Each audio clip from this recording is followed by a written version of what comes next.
Hi friends, മഴതോരും മുംബൈയുടെ മറ്റൊരു സ്റ്റോറിയിലേക്ക് എല്ലാ കൂട്ടുകാർക്കും സ്വാഗതം. അങ്ങനെ വൈജയന്തി ഹോസ്പിറ്റലിൽ നിന്ന് ഡിസ്ചാർജായി നേരെ കടപ്പാട്ടൊരു വീട്ടിലേക്ക് വരികയാട്ടോ. അലീനയുള്ള വീട്ടിൽ താമസിക്കാൻ കഴിയില്ലെന്ന് വൈജ ശിവേട്ടനോടും ഗംഗേട്ടനോടും ഒക്കെ തുറന്നു പറയുന്നുണ്ട്. എല്ലാവരുടെയും മുമ്പിൽ വെച്ച് വൈജ ഇങ്ങനെ പറയുമ്പോഴേക്കും അലീനയ്ക്ക് അത് ഭയങ്കര വിഷമാവുന്നുണ്ട്. അലീന ബാലചന്ദ്രന്റെ അടുത്തേക്ക് ചെന്നിട്ട് പറയുന്നുണ്ട്, അച്ഛാ, എന്നെ ഇവിടുന്ന് പോകാൻ അനുവദിക്കണോ അച്ഛാ? അച്ഛൻ്റെ അമ്മയുടെയും ജീവിതം തകർത്തോണ്ട് എനിക്ക് ഇവിടെ നിൽക്കാനാവില്ല. അച്ഛൻ എന്നെ ഒരു മകളായിട്ട് കണ്ട് എന്നെ സ്നേഹിക്കുന്നുണ്ടെങ്കിൽ, എന്നോട് കാണിക്കുന്ന സ്നേഹം സത്യമാണെങ്കിൽ അച്ഛൻ എന്നെ പോകാൻ അനുവദിക്കണം. ഞാൻ ഇനി ഇവിടെ നിന്ന കാര്യങ്ങൾക്ക് കൂടുതൽ കുഴപ്പത്തിലേ ആകുള്ളൂ എന്നൊക്കെ പറഞ്ഞ് ബാലചന്ദ്രന്റെ അടുത്ത് പോകാനുള്ള അനുവാദം ചോദിക്കുകയാണ് അലീന. അപ്പോൾ ബാലചന്ദ്രൻ പറയുന്നുണ്ട്, ഇല്ല മോളെ, നീ ഇവിടുന്ന് പോയി കഴിഞ്ഞാൽ വൈജയുടെ മുമ്പിൽ ഞാൻ വെറും പൊട്ടനെ പോലെ നിൽക്കേണ്ടി വരും. നിന്നെ മുൻനിർത്തി വേണം എനിക്ക് അവളോട് പകരം ചോദിക്കാൻ. കഴിഞ്ഞ 23 വർഷക്കാലമായിട്ട് അവൾ എന്നെ വിഡ്ഢിവേഷം കെട്ടിക്കുകയല്ലായിരുന്നോ? അതിനെനിക്ക് പകരം ചോദിച്ചേ പറ്റുള്ളൂ. അവളെ അങ്ങനെ ഞാൻ വെറുതെ വിടില്ല എന്നിങ്ങനെ ബാലചന്ദ്രൻ പറയുമ്പോഴേക്കും അലീന പറയുന്നുണ്ട്, അച്ഛാ, അതൊക്കെ കഴിഞ്ഞ കാര്യമല്ലേ അച്ഛാ? ഇനി അമ്മയോട് അച്ഛന് പുറത്തൂടെ? അമ്മയോട് ഇച്ചിരി ക്ഷമ കാണിച്ചൂടെ? രണ്ടുപേരും ഇങ്ങനെ വാശി കാണിച്ചാൽ ഒരു കുടുംബം ഇല്ലാതായി പോകുന്നത്. എന്തായാലും എനിക്ക് ഇവിടെ നിന്നോണ്ട് ഈ കുടുംബം തല്ലിപ്പിരിയുന്നത് കാണാനാവില്ല അച്ഛാ. ഞാൻ ഈ കുടുംബത്തിന് അധികപ്പറ്റായിട്ട് ഇവിടെ നിൽക്കുന്നില്ല. എൻ്റെ അമ്മേനെ ഒന്ന് കാണണമെന്ന് മാത്രം ഞാൻ ആഗ്രഹിച്ചുള്ളൂ. അതെന്തായാലും നടന്നു. അമ്മയെ കാണണമെന്നും കൂടെ നിൽക്കണം എന്നൊക്കെയുള്ള ആഗ്രഹങ്ങളെല്ലാം നടന്നു.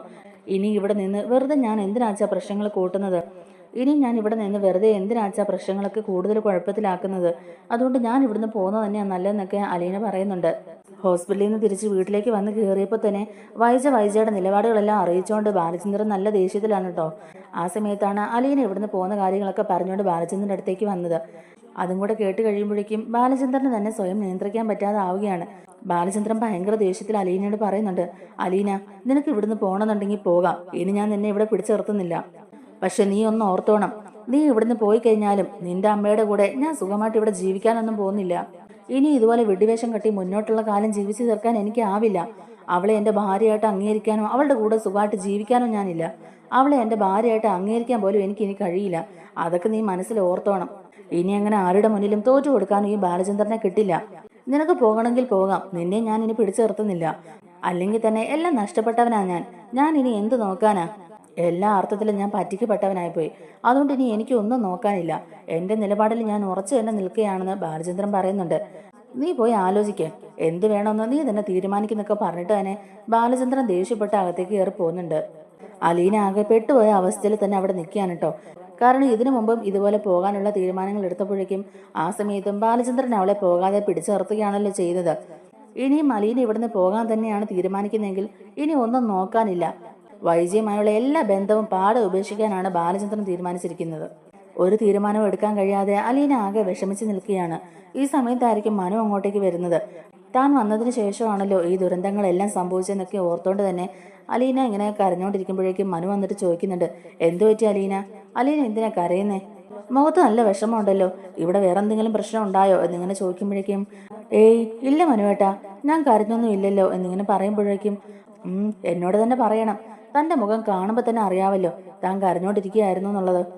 ഇപ്പം ഇങ്ങനെ കരയാൻ മാത്രം എന്ത് പ്രശ്നമാണാവോ ഉണ്ടായത്? ബബിതയും രോഹിത്തും നിന്നോട് എന്തെങ്കിലും പറഞ്ഞോ എന്നിങ്ങനെ ചോദിക്കുകയാണ്. ഇല്ല മനുവേട്ട, അവരാരും എന്നോടൊന്നും പറഞ്ഞില്ല എന്ന് അലീന പറയുന്നുണ്ട്.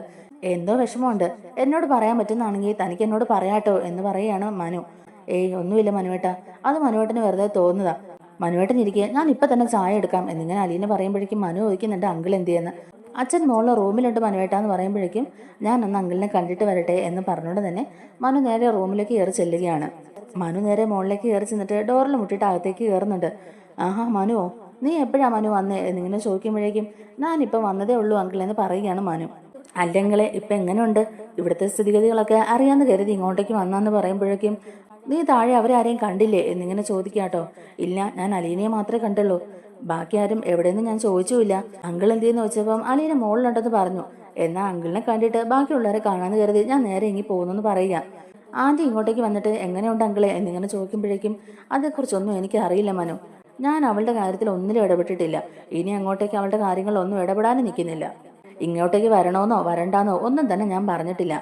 ഈ വീട്ടിൽ അവൾക്ക് എങ്ങനെ വേണമെങ്കിലും ജീവിക്കാം. എൻ്റെ കുട്ടികളുടെ അമ്മ എന്നുള്ളൊരു പരിഗണനയൊക്കെ അവൾക്ക് കിട്ടിക്കോട്ടെ.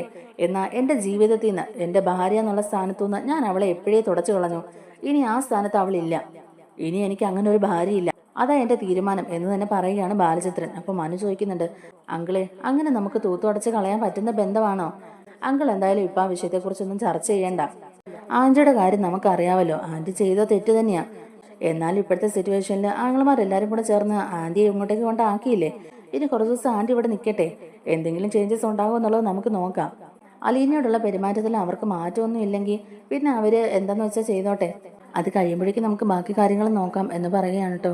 അലീന നിന്നോട് എന്നാ പറഞ്ഞു എന്നിങ്ങനെ ബാലചന്ദ്രൻ ചോദിക്കുമ്പോഴേക്കും അലീന എൻ്റെ അടുത്ത് ഒന്നും പറഞ്ഞില്ല അങ്കിളെ, എന്താ എന്തെങ്കിലും പ്രശ്നമുണ്ടോ എന്നിങ്ങനെ ചോദിക്കുകയാണ് കേട്ടോ. അപ്പോൾ ബാലചന്ദ്രൻ പറയുന്നുണ്ട്, അവളപ്പോൾ നിന്നോട് ഒന്നും പറഞ്ഞില്ലേന്ന്. ഇല്ല അങ്കിളെ, എന്നോട് അവൾ ഒന്നും തന്നെ പറഞ്ഞില്ല. എന്താ അങ്കിളെ കാര്യം എന്ന് ചോദിക്കുമ്പോഴേക്കും ബാലചന്ദ്രൻ പറയുന്നുണ്ട്, വൈജ ഇന്നലെ ഇവിടെ വന്ന് കയറിയപ്പോൾ തന്നെ പറഞ്ഞായിരുന്നല്ലോ അലീനയുള്ള വീട്ടിൽ അവൾ നിൽക്കില്ല എന്ന്. രണ്ടുപേരിൽ ആരെങ്കിലും ഒരാൾ മാത്രമേ ഇവിടെ നിൽക്കുകയുള്ളൂ എന്നൊക്കെ. അതൊക്കെ അവളെ വല്ലാതെ വിഷമിപ്പിച്ചിട്ടുണ്ട്. അവൾ കുറച്ച് മുമ്പ് എൻ്റെ അടുത്ത് വന്നിട്ട് പറയാം അവൾ ഈ വീട്ടിൽ നിന്ന് പോവുകയെന്ന്. അതിനു വേണ്ടിയിട്ടാണോടാ മനു ഞാൻ അവളെ ഇത്രയും കഷ്ടപ്പെട്ട് എൻ്റെ സ്വന്തം മോളെ പോലെ ഇവിടെ പിടിച്ചു നിർത്തിയേക്കുന്നത്. ഞങ്ങൾ തമ്മിലുള്ള വഴക്ക് അവൾ കാരണം ഉണ്ടായതാന്ന്. അതുകൊണ്ട് അവൾ ഈ വീട്ടിൽ നിന്ന് എങ്ങോട്ടെങ്കിലും പൊയ്ക്കോളാന്ന്. അങ്ങനെ അവൾ പോയാൽ മാത്രം ഈ വീട്ടിലെ പ്രശ്നങ്ങളൊക്കെ തീരുമെന്ന് തോന്നുന്നുണ്ടോടാ? ഒരിക്കലുമില്ല, ഞാൻ അതിന് സമ്മതിക്കില്ല. അലീന ഈ വീട്ടിലുള്ളതുകൊണ്ട് മാത്രമാണ് അവൾ ഇപ്പോഴും ഇങ്ങനെ പിടിച്ചു നിൽക്കുന്നത്. അല്ലെങ്കിൽ എപ്പോഴും ഞാൻ അവളെ ഈ വീട്ടിൽ നിന്ന് അടിച്ച് പുറത്താക്കിയേനെ. എനിക്കും വേണ്ട, എൻ്റെ മക്കൾക്കും വേണ്ട അവളെ എവിടാന്ന് വെച്ചാൽ പോയി ജീവിച്ചോട്ടെ, എന്താന്ന് വെച്ചാൽ കാണിച്ചോട്ടെ. ആരും അവളുടെ ഒരു കാര്യവും അന്വേഷിക്കാൻ പോകുന്നില്ല എന്നൊക്കെ ബാലചന്ദ്രൻ ദേഷ്യപ്പെട്ട് പറയുകയാണ്. ഓഹോ, അപ്പൊ ഇതൊക്കെയാണല്ലേ കാര്യങ്ങള്. ഇത് ഓർത്തിട്ടായിരിക്കുമല്ലേ അലീന മേഡം അവിടെ ഇരുന്ന് കരഞ്ഞോണ്ടിരുന്നത്. ഞാൻ ചോദിച്ചപ്പോൾ എന്നോടൊന്നും പറഞ്ഞില്ല. കരഞ്ഞു കലങ്ങിയ കണ്ണുമായിട്ട് അവിടെ നിൽക്കുന്ന കണ്ടപ്പോൾ തന്നെ എനിക്ക് ചെറിയ സംശയം തോന്നിയതാ. അതാ ഞാൻ അങ്കിളിനെ കാണാനായിട്ട് നേരെ ഇങ്ങി വന്നതെന്ന് തന്നെ പറയുകയാണ് കേട്ടോ മനു. ബാലേന്ദ്രൻ പറയുന്നുണ്ട്, അലീന അവള് മാത്രമേ എനിക്ക് ആകെയുള്ളൊരു പിടിവള്ളി. അവളും കൂടി ഇല്ലെങ്കിൽ പിന്നെ എല്ലാം എൻ്റെ കൈവിട്ട് പോകും. എൻ്റെ സകല നിയന്ത്രണങ്ങളും പോകും. പിന്നെ സ്വന്തം മക്കളുടെ മുമ്പിൽ വെച്ച് തന്നെ വയസ്സയുടെ എല്ലാ കാര്യങ്ങളും എനിക്ക് പറയേണ്ടി വരും. അറിയാതെ ഞാൻ പറഞ്ഞു പോകും എന്നൊക്കെ ഇങ്ങനെ ബാലേന്ദ്രൻ പറയുന്നുണ്ട്. അവളെ മുൻനിർത്തിയാണ് ഞാൻ ഈ കളി കളിക്കുന്നത്. എന്നിട്ട് പെട്ടെന്ന് ഒരു ദിവസം പാതി വഴിയിൽ വെച്ച് അവൾ പോവാന്ന് പറഞ്ഞാൽ ഞാൻ പിന്നെ എന്താടാ മനു പറയേണ്ടത്? ഞാൻ ഫാമിലി കോർട്ടിലെ അലീനയെ മുൻനിർത്തിയാണ് അവളെ പൊളിച്ചെടുക്കാൻ പോകുന്നത്. അതെല്ലാം അവൾക്ക് അറിയാവുന്ന കാര്യങ്ങളാ.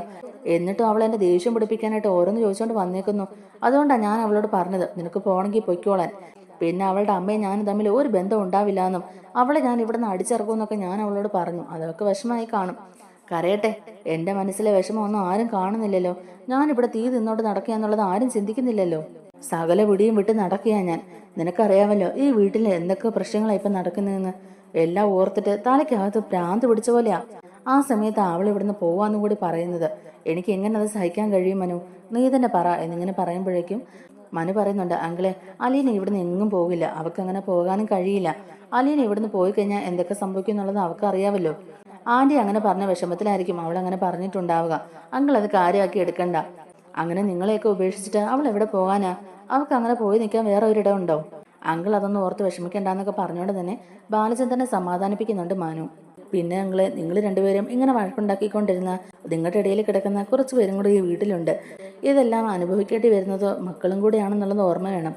ഭവതിയും കൃഷ്ണമോളും രോഹിത്തും അലീനയും അവർക്ക് എല്ലാവർക്കും തന്നെ വിഷമമുണ്ട്.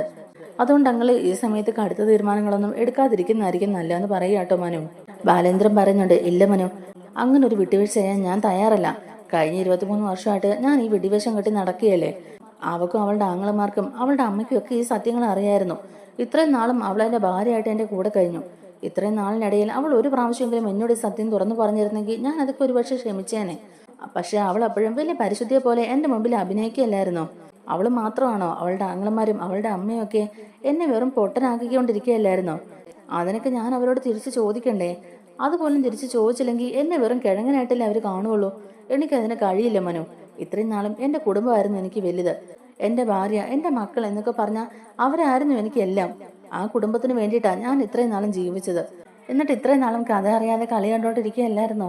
എന്തൊക്കെയായിരുന്നു അവരുടെ അഭിനയം? സമ്മതിച്ചേ പറ്റുള്ളൂ. ഇതിനൊന്നും ഞാൻ അങ്ങനെ തോറ്റു കൊടുക്കാൻ പോണില്ല മനു. ഇനി ഇതൊന്നും ക്ഷമിച്ച് മുന്നോട്ട് അവളുടെ കൂടെ ജീവിക്കാൻ എനിക്ക് ആവില്ല മനു. അതുകൊണ്ട് തന്നെ ഞാൻ എൻ്റെ വ്യക്തമായ തീരുമാനം നിങ്ങളെ അറിയിച്ചത്. അലീനെ ഇവിടുന്ന് ഞാൻ ഒരിക്കലും പറഞ്ഞു വിടില്ല. അവൾ എൻ്റെ മോളെ പോലെ ഈ വീട്ടിൽ തന്നെ നിൽക്കും. അതുപോലെ വൈജ എന്ന സ്ത്രീ എൻ്റെ ഭാര്യയായിട്ട് ഇനി തുടരത്തുമില്ല. വൈജയെ ഭാര്യയായിട്ട് കാണാൻ എനിക്ക് ഇനി ആവത്തുമില്ല. ഇനി അങ്ങോട്ടേക്ക് ഞാൻ ഒറ്റയ്ക്കാ എന്ന് പറയും കേട്ടോ ബാലചന്ദ്രൻ. അപ്പോൾ മനു ചോദിക്കുന്നുണ്ട്, അങ്കിൾ അപ്പോൾ എല്ലാം തീരുമാനിച്ചുറപ്പിച്ചോന്ന്? അതേ മനു, ഞാൻ എല്ലാം തീരുമാനിച്ചുറപ്പിച്ചിട്ട് തന്നെ ഞാൻ ഈ കളിക്ക് ഇറങ്ങിയത്. ഇവിടെ തോറ്റു കൊടുക്കാൻ ഞാൻ തയ്യാറല്ല. അതുപോലെ അവൾ കേസായിട്ട് ഫാമിലി കോർട്ടിലേക്ക് വരട്ടെ. അവിടെ വെച്ച് അവൾക്കുള്ള മറുപടി ഞാൻ കൊടുത്തോളാം. അലീന ആരാണെന്നും അവൾ എന്തിനാണ് ഇങ്ങോട്ടേക്ക് വന്നതെന്നും അവളെ ഞാൻ എന്തിനാണ് ഇവിടെ പിടിച്ചു നിർത്തിയതെന്നും എല്ലാ ചോദ്യങ്ങൾക്കുള്ള ഉത്തരം അവളുടെ മുഖത്ത് നോക്കി എനിക്ക് തന്നെ പറയണം. അതാ എൻ്റെ വാശി. അപ്പം അവൾ നാണം കെട്ട് തല കുനിച്ച് നിൽക്കുന്ന എനിക്ക് കാണണം എന്നൊക്കെ പറയുക കേട്ടോ. ജീവിതത്തിൽ ആദ്യമായിട്ട് അവൾ അങ്ങനെയെങ്കിലും തോൽവി സമ്മതിക്കട്ടെ എന്നൊക്കെ ബാലേന്ദ്രൻ പറയുന്നുണ്ട്. അപ്പോൾ മനു പറയുന്നുണ്ട്, അങ്കിളെ ഞാനെങ്ങനെയെങ്കിലും ആൻറ്റിയോട് സംസാരിച്ച് പ്രശ്നങ്ങളൊന്ന് സോൾവ് ചെയ്യാൻ നോക്കിയാലോ?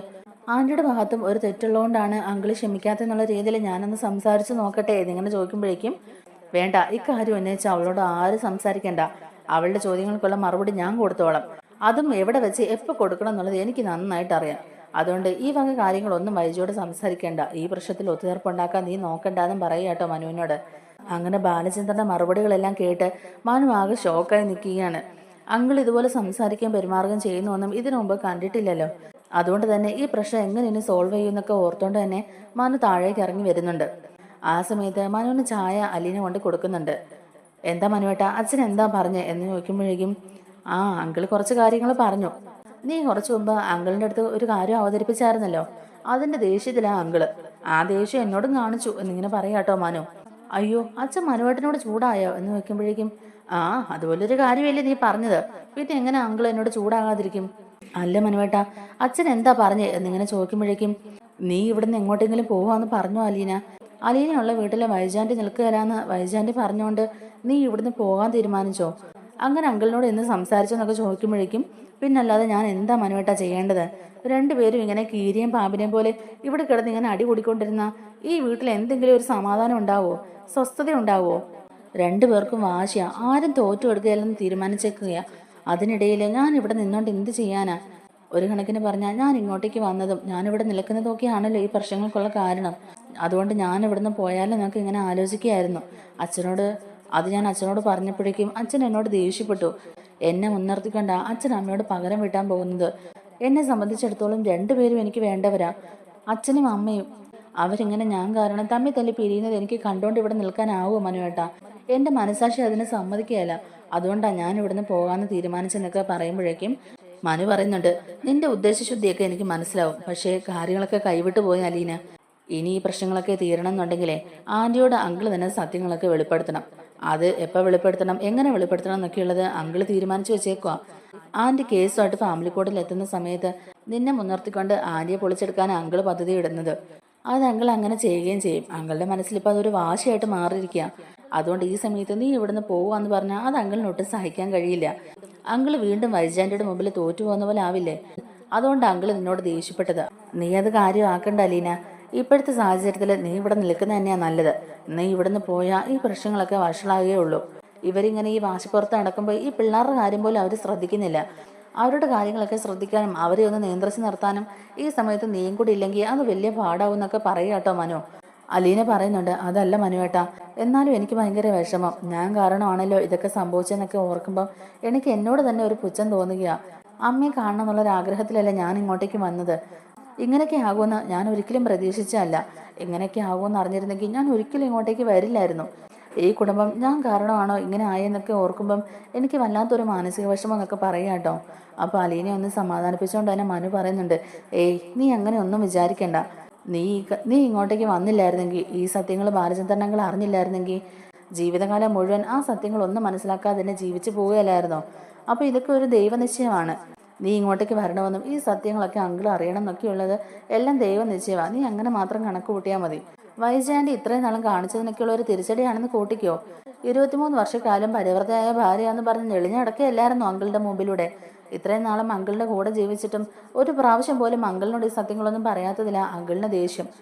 ആൻറ്റി നേരത്തെ ഇച്ചിരി മാനസാന്തരം കാണിച്ച് ഇച്ചിരി സ്നേഹത്തിലൊക്കെ ഇരിക്കുന്ന സമയത്ത് അങ്കിളിനോട് ഈ വിഷയം പറഞ്ഞിട്ടുണ്ടായിരുന്നെങ്കിൽ, ഒരു കുറ്റസമ്മതം നടത്തിയിട്ടുണ്ടായിരുന്നെങ്കിൽ പോലും അങ്കിൾ അതൊക്കെ ക്ഷമിച്ചു പോയേനെ. അതും അല്ലാതെ ആൻറ്റി ചെയ്തത് എന്താ? എല്ലാത്തിനും അങ്കിളിനെ തന്നെ കുറ്റപ്പെടുത്തി. അങ്കിളാണ് എല്ലാത്തിനും കാരണമെന്ന് വരുത്തി തീർക്കുകയല്ലായിരുന്നോ? അത്രയും ആത്മാർത്ഥമായിട്ട് സ്നേഹിച്ചിട്ടും തൻ്റെ ഭാര്യ തന്നെ ചതിക്കുകയായിരുന്നു എന്നറിയുമ്പം അത് ഏതൊരാണിനും സഹിക്കാൻ കഴിയില്ല. അതുകൊണ്ട് അങ്കിൾ ഇത്ര കടുത്ത നിലപാടൊക്കെ എടുക്കുന്നത്. അതിൽ നീ ഇങ്ങനെ വിഷമിക്കേണ്ട കാര്യമില്ല. എന്തായാലും അങ്കിൾ ഒരു തീരുമാനം എടുത്തു കഴിഞ്ഞല്ലോ. ഈ സത്യം വൈജാൻറ്റി അറിഞ്ഞാലും ഇല്ലെങ്കിലും നിന്നെ ഇവിടുന്ന് അങ്കിൾ എങ്ങോട്ടേക്കും വിടില്ല. അതുപോലെ തന്നെ അങ്കിളുടെ ജീവിതത്തിൽ നിന്ന് വൈജ എന്ന സ്ത്രീയെ അങ്കിൾ ഉപേക്ഷിച്ചു കഴിഞ്ഞു. ഇനി ഭാര്യയുടെ സ്ഥാനത്ത് ആൻറ്റി ഇല്ല. അതാണ് സത്യം. അതാണ് നമ്മൾ മനസ്സിലാക്കേണ്ടത്. ഇനി അങ്ങോട്ടേക്ക് നമ്മൾ എന്തൊക്കെ പറഞ്ഞ് അങ്കിളുടെ മനസ്സ് മാറ്റാൻ നോക്കിയാലും അങ്കിളുടെ നിലപാടിൽ ഉറച്ചു തന്നെ നിൽക്കുകയുള്ളൂ. അത് കോടതിയിൽ അങ്കിൾ തെളിയിക്കുകയും ചെയ്യുമെന്നാണ് ഇപ്പം എൻ്റെ അടുത്ത് പറഞ്ഞേക്കുന്നതെന്നൊക്കെ പറയാം കേട്ടോ. അപ്പോൾ ഇനി ഈ പ്രശ്നം സോൾവ് ചെയ്യാൻ ഒരു മാർഗ്ഗവും ഇല്ലേ എന്നൊക്കെ ചോദിക്കുമ്പോഴേക്കും മനു പറയുന്നുണ്ട്, നോക്കാം, നമുക്ക് വെയിറ്റ് ചെയ്ത് നോക്കാം, ഇനിയും സമയമുണ്ടല്ലോ. എങ്ങനെയൊക്കെയാണ് കാര്യങ്ങൾ മാറി മറിയുന്നതെന്ന് പറയാൻ പറ്റില്ല. ചിലപ്പോൾ രണ്ടുപേരും ഒന്ന് മാറി ചിന്തിച്ചാലോ, അങ്ങനെയും സംഭവിക്കാമല്ലോ. ആരെങ്കിലും ഒരാൾ ഇവിടെ വിട്ടുവീഴ്ച ചെയ്യാൻ തയ്യാറാകുവാണെങ്കിൽ ചിലപ്പോൾ നമ്മൾ ആഗ്രഹിക്കുന്ന പോലെ കാര്യങ്ങളൊക്കെ നടക്കും. അതിനു വേണ്ടിയിട്ട് നമുക്ക് പ്രാർത്ഥിക്കാം, അല്ലാതെ നമുക്കൊന്നും ചെയ്യാനാവില്ല എന്നൊക്കെ മനു പറയുന്നുണ്ട്. അങ്ങനെ മനു അതും പറഞ്ഞ് അലീനെ ഒന്ന് സമാധാനിപ്പിക്കാണ് കേട്ടോ. അതിനുശേഷം ബബിതയുടെ അടുത്തും കൃഷ്ണമോളുടെ ഒക്കെ എടുത്ത് പോയിട്ട് സംസാരിക്കുന്നുണ്ട്. ഇനി അമ്മ ഈ വീട്ടിൽ നിന്ന് പോകാതെ നോക്കേണ്ടത് നിങ്ങളാണ് എന്നൊക്കെ ഇങ്ങനെ പറഞ്ഞ് ഉപദേശിക്കുകയൊക്കെ ചെയ്യുന്നുണ്ട് കേട്ടോ. ആ സമയത്ത് ബബിത പറയുന്നുണ്ട്, അമ്മ ഒരേ ഒരു കണ്ടീഷൻ അല്ലേ മനുവേട്ടാ വെച്ചുള്ളൂ, അത് ഇവൾ ഈ വീട്ടിൽ നിന്ന് പോകണമെന്നല്ലേ. ഇവൾ ഈ വീട്ടിൽ നിന്ന് പോയാൽ ഈ വീട്ടിലെ പ്രശ്നങ്ങളെല്ലാം തീരും. ഇവൾ ആദ്യം ഒന്ന് പോയാൽ മതി എന്നൊക്കെ ബബിത പറയുമ്പോഴേക്കും മനു പറയുന്നുണ്ട്, അങ്ങനെ അലീന ഈ വീട്ടിൽ നിന്ന് എങ്ങോട്ടേക്കും പോവില്ല. അലീനെ ഈ വീട്ടിൽ നിന്ന് എങ്ങോട്ടേക്കും പറഞ്ഞു വിടാൻ നിങ്ങളുടെ അച്ഛൻ തയ്യാറല്ല. അതുകൊണ്ട് അലീന ഇവിടെ നിന്ന് പോകുന്നോർത്ത് നീ സന്തോഷിക്കേണ്ടെന്നൊക്കെ തന്നെ ബബിതയോട് പറയുന്നുണ്ട്. എന്നിട്ട് ബബിതയെ വിളിച്ചിട്ട് മനു പറയുന്നുണ്ട്, ബബിതേ, എനിക്ക് നിന്നോടാണ് പറയാനുള്ളത്. രോഹത്തിന്റെ കാര്യം ഇപ്പം നിനക്കറിയാമല്ലോ. അവൻ ഒരു ചതിക്കുഴിയിൽ ചെന്നപ്പെട്ട് ആകെ നാണം കെട്ട് നാറി പുറത്തു പോലും ഇറങ്ങാൻ വയ്യാത്തൊരവസ്ഥയല്ലേ ഇപ്പൊ കഴിയുന്നത്. ഇനി എനിക്ക് പറയാനുള്ളത് നിന്നോടാണ്. നിന്റെ കാര്യങ്ങളും എനിക്കറിയാം. നിന്റെ അച്ഛനും അമ്മയും ഒന്നും നിന്റെ കാര്യങ്ങൾ ഇതുവരെ അറിഞ്ഞിട്ടില്ല. അവരങ്ങനെ അറിയാൻ ഒരിട വരുത്തരുത്. അവരങ്ങനെ അറിയാതിരിക്കണമെങ്കിൽ അത് നീ തന്നെ മനസ്സ് വയ്ക്കണം. നിനക്കറിയാമല്ലോ, ഹരിയുടെ ഫ്രണ്ടിന്റെ കയ്യിലും നിന്റെ വീഡിയോ ഉണ്ട്. അതെങ്ങാനും ലീക്ക് ഔട്ട് ആയാൽ നിന്റെ അവസ്ഥ പിന്നെ എന്താവുമെന്ന് നിനക്കറിയാമല്ലോ. നിന്റെ അച്ഛനും അമ്മയ്ക്കും ഇപ്പൊ തന്നെ ആവശ്യത്തിൽ കൂടുതൽ നാണക്കേടുകളുണ്ട്. അതിന്റെ കൂട്ടത്തിൽ നീയും നിന്റെ വക കൊടുക്കരുതെന്നൊക്കെ പറയുന്നുണ്ട് ബബിതയോട്. എന്നിട്ട് ബബിതയോട് പറയുന്നുണ്ട്, ഇനി അച്ഛനും അമ്മയും തമ്മിൽ എന്തെങ്കിലും പ്രശ്നം ഉണ്ടായിട്ടുണ്ടെങ്കിൽ തന്നെ നിങ്ങൾ അതിൽ ഇടപെടാൻ നിൽക്കരുത്.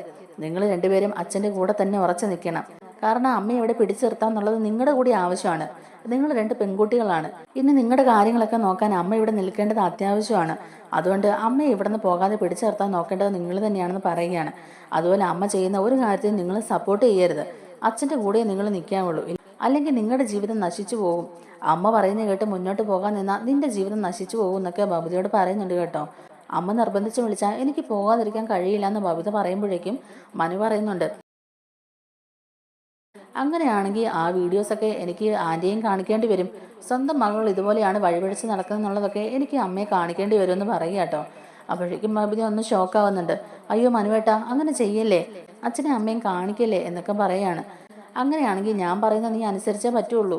അമ്മ എന്ത് പറഞ്ഞാലും അമ്മയെ സപ്പോർട്ട് ചെയ്ത് നീ സംസാരിക്കരുത്. അമ്മ ഈ വീട്ടിൽ നിന്ന് പോകാതെ നോക്കേണ്ടത് നിന്റെ കടമയാണ്. അമ്മയെ ഇവിടെ പിടിച്ചു നിർത്തിക്കോണം. ഇനി അഥവാ ആൻറ്റിയുടെ കൂടെ നീയെങ്ങാനും പോകാൻ ഇറങ്ങിയിട്ടുണ്ടെങ്കിൽ ഈ വീഡിയോ ഉറപ്പായിട്ട് ഞാൻ ആൻറ്റിയെ കാണിച്ചിരിക്കും. അതുപോലെ നിന്റെ കള്ളക്കളികളെല്ലാം ഞാൻ വെളിച്ചത്ത് കൊണ്ടുവരും. അതോടുകൂടി നിന്റെ ജീവിതം തീരും. പിന്നെ അങ്കിള് നിന്നെ എത്രയും പെട്ടെന്ന് ഏതെങ്കിലും ഒരുത്തൻ്റെ കയ്യിൽ പിടിച്ചു കൊടുക്കാൻ നോക്കും. അതോടുകൂടി നീ പെട്ടുപോകും മോളെ. അതുകൊണ്ട് നീ ഒന്ന് സൂക്ഷിക്കുന്നത് നല്ലതാണെന്ന് ബബിതയോട് പറയുകയാണ് മനു. അങ്ങനെ ബബിതയാണെങ്കിലും ചെകുത്താൻ്റെയും കടലിലും നടക്കുന്നുള്ളൊരവസ്ഥയിൽ നിൽക്കുക കേട്ടോ. അമ്മയെ സപ്പോർട്ട് ചെയ്ത് സംസാരിക്കാനും പറ്റത്തില്ല, അച്ഛനെ വിമർശിക്കാനും കഴിയാത്തൊരവസ്ഥയിൽ നിൽക്കുകയാണ്. എന്നിട്ട് മനു അലീനയോട് പറയുന്നുണ്ട്, അലീന, ഇവിടെ എന്ത് നടന്നാലും നീ അതൊന്നും കാര്യമാക്കാൻ നിൽക്കണ്ട. ചെറിയ ചെറിയ പൊട്ടലും ചീറ്റലും ഒക്കെ ഉണ്ടാകും. അതൊന്നും നീ മൈൻഡ് ചെയ്യണ്ട. എന്തായാലും ഇപ്പൊ അങ്കിളും ആൻറ്റി ഇവിടെ തന്നെ ഉണ്ടല്ലോ. കുറച്ച് നാളിങ്ങനെ മുന്നോട്ട് പോകട്ടെ. അത് കഴിഞ്ഞിട്ടും ഇവരുടെ രീതികൾക്ക് മാറ്റമൊന്നും ഇല്ലെങ്കിൽ പിന്നെ നമുക്ക് എന്താണെന്ന് വെച്ചാൽ നോക്കാം. അതുവരെ കാര്യങ്ങളൊക്കെ ഇങ്ങനെ തന്നെ മുന്നോട്ട് പോകട്ടെ എന്ന് പറയുക. പിന്നെ ഞാൻ നാളെ തന്നെ എറണാകുളത്തേക്ക് പോകും. എനിക്ക് അത്യാവശ്യമായിട്ട് എറണാകുളം വരെ പോകണം. പോകാതിരിക്കാൻ കഴിയില്ല. ഞാൻ ഒരാഴ്ച കഴിഞ്ഞേ തിരിച്ചു വരുള്ളൂ എന്നും പറയുക കേട്ടോ മനു. അങ്ങനെ മനു അതും പറഞ്ഞിട്ട് അവിടെ നിന്ന് യാത്രയാവുന്നുണ്ട്. അലീന ബബിതയെ ഒന്ന് സൂക്ഷിച്ച് നോക്കിയിട്ട് കിച്ചണിലേക്ക് തന്നെ കയറി പോകുന്നുണ്ട്. ബബിതയാണെങ്കിലും എന്ത് ചെയ്യണമെന്നറിയാതെ ആകെ പെട്ട അവസ്ഥയിൽ തന്നെ ഇരിക്കുകയാണ് കേട്ടോ. നമ്മുടെ വീഡിയോ ഇഷ്ടപ്പെടുകയാണെങ്കിൽ ഒന്ന് ലൈക്ക് ചെയ്യണേ. അതുപോലെ തന്നെ നമ്മുടെ ചാനൽ കൂടി ഒന്ന് സബ്സ്ക്രൈബ് ചെയ്ത് സപ്പോർട്ടും ചെയ്യണേ. താങ്ക്